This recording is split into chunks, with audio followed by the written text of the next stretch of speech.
This is Gerardo Del Real with Resource Stock Digest. Joining me today is the president and CEO of UEC, Mr. Amir Adnani. Amir, it's been a bit. How have you been, sir? Gerardo, great to connect. I've been busy and it's been fascinating and rewarding and exciting for me and all of our shareholders to see the improvements that we've all witnessed in the uranium market and the uranium prices. And I don't think we've seen anything yet. Let's get into why you don't believe we've seen anything yet. I was pounding the table last year, begging people to buy UEC at 50 cents. We're up over, subscribers are up over, well over, 300%, 350%. And I happen to agree with you. I actually believe that we're in the early innings of this cycle. I think the news today, this morning, where UEC basically just announced that you created America's largest uranium mining company with the acquisition of Uranium One Americas. I think transactions like this show that you can still be aggressive, you can still be accretive, and why there's a lot of runway. Before we get into today's news, can you walk me through what you see in the uranium space and why you believe it's still early and there's still money to be made in the space? Very simple. At today's spot uranium price of $44 per pound, are we seeing a mass amount of announcements out there that new mines are being built, that new mines are being commissioned? And the answer is no, because at $44 per pound, we're still below incentive price levels needed to not only restart some of the idled mines out there, namely McArthur River, which previously there was talk of it being restarted at maybe $50 per pound. But at the same time, there is nothing major out there that can be developed in terms of a new mine that's fully permitted or can be justified at 44. And so if we have a structural deficit in the uranium market, which we do, then naturally you would say that, hey, maybe the price is perfectly balanced here if you were seeing mine development to help bring new supplies online to meet and address the supply deficit, but that isn't happening. And in addition to that, we have this thing out there called inflation. We have shortages when it comes to labor. We have supply chain bottleneck issues in everything, not just uranium mining. And so this impact on development of uranium mines, I think, makes it harder and arguably more expensive to get new production up and running, which is why I'm so excited about today's announcement for Uranium Energy to acquire Uranium One Americas, because this includes fully built, fully operational assets, which have been put together and developed for over a decade by Uranium One. But before I go there, Gerardo, look, I just want to really provide perspective. When I say you've seen nothing yet, the first point I made with respect to the uranium price is, again, at $44, we're well below incentive levels, number one. Number two, pick your uranium price. What's your expectation if you're in this market today? In 2007, we got as high as $140 per pound. Mm-hmm. And that was in 2007. If you adjust for inflation, if you adjust for everything else going on in the world today, I think the uranium price can get maybe up to $200 per pound. Mm-hmm. And then the reality is that we could get there, and maybe that's not a sustainable long-term price, but we could very well get there. And the issues in building new uranium mines is something that I don't think the market has fully grasped or appreciated. And I think that's what should make anyone bullish who's looking at this sector. We've gone from $30 to $40 per pound very quickly in the last few months. But again, this is really nothing in terms of why someone is long and excited about this sector. I still think that this journey hasn't even started yet. Now, having said that, to your point, and to my point about the uranium price, the uranium price was at 140, as I mentioned, per pound in 2007. That's the year that Uranium One acquired a company called Energy Metals for $1.5 billion. The primary and the most advanced assets of that company were in Wyoming, and then subsequently Uranium One added to that portfolio with further acquisitions in 2010 and kept developing and actually produced uranium until deciding about a year and a half ago that they were going to strategically exit the U.S.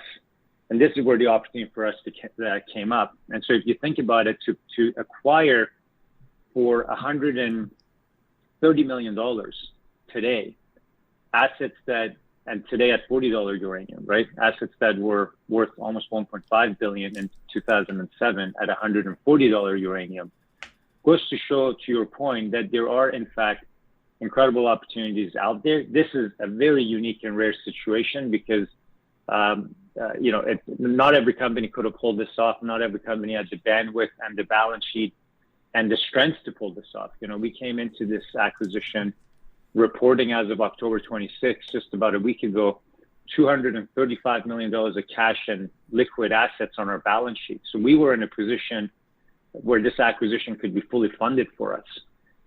And our balance sheet really was and is a sector-leading balance sheet. And it's that kind of strength that facilitates accretive acquisitions. And where this acquisition is accretive is really the fact that we're doubling the size of our business in some really key categories that are production-related categories. So, we're doubling the size of our production capacity when it comes to total number of permitted U.S. ISR projects, resources, and processing infrastructure, but at a price that's equal to only 12% of our current enterprise value. So it's a very accretive deal, very excited about it. Lots of details about this acquisition in our press release. So I encourage anyone who's interested to go and take a look at it. I think you did a wonderful job summarizing it. Let me just add to that, historically you just picked up, just over 42 million pounds. You not only did that, you added approximately 100,000 acres in Wyoming's Powder River and Great Divide Basins. And yeah, by the way, this acquisition not only adds the pounds and adds the land package, but it's also going to contribute to significant capital expenditure savings, right? And you mentioned that in the release, how there's deep operating synergies, I believe is how you put it, with UEC's permitted and nearby Reno Creek ISR project. So just, I think an accretive and intelligent acquisition all the way around. You and the team deserve to be commended. And I agree with everything you said about the spot price. I do think it overshoots to 200. I also don't think 200 is sustainable, but we're at 43, 44, 45 right now. So, I think anything near where we think it's going to go is going to make for a fun couple of years in the space. Anything else to add to that, Amir? I think the points you covered are really key here in terms of, again, production readiness, right? So we've had for the longest time in our history as a company at UEC, our South Texas hub and spoke strategy, which was really anchored by the fully built and permitted Hobson processing plant. Hobson has given UEC a competitive advantage, and that's the advantage to process our own uranium, something that typically in most other commodities, it's the domain of producers who control the infrastructure, the processing infrastructure. And here, the key asset that really anchors the portfolio for us in Wyoming is the Eri-Gary processing plant, which is one of the largest uranium processing plants in the United States, fully built, currently operational. And it really helps anchor and create a new Wyoming hub and spoke strategy for UEC, in addition to our South Texas hub and spoke strategy. This production platform on a pro forma basis is unparalleled. To have this many assets, 4 separate individual, fully permitted ISR projects, the production readiness that comes with the projects in Wyoming. And Wyoming's Powder River Basin, for people that are not familiar with it, is the largest source of in-situ recovery uranium mining in the Western Hemisphere. Outside of Kazakhstan, and Kazakhstan is the world's biggest uranium producer, exclusively using the in-situ recovery method. Wyoming is home to where the next biggest district for uranium mines that are amenable to this in-situ recovery method are situated. And to your point, not only picking up a fully built and one of the largest processing plants in the country in Wyoming that anchors our new hub and spoke, but the 100,000 acres of land package in addition to that, and the synergies at Reno Creek. Reno Creek is a project we acquired in 2017.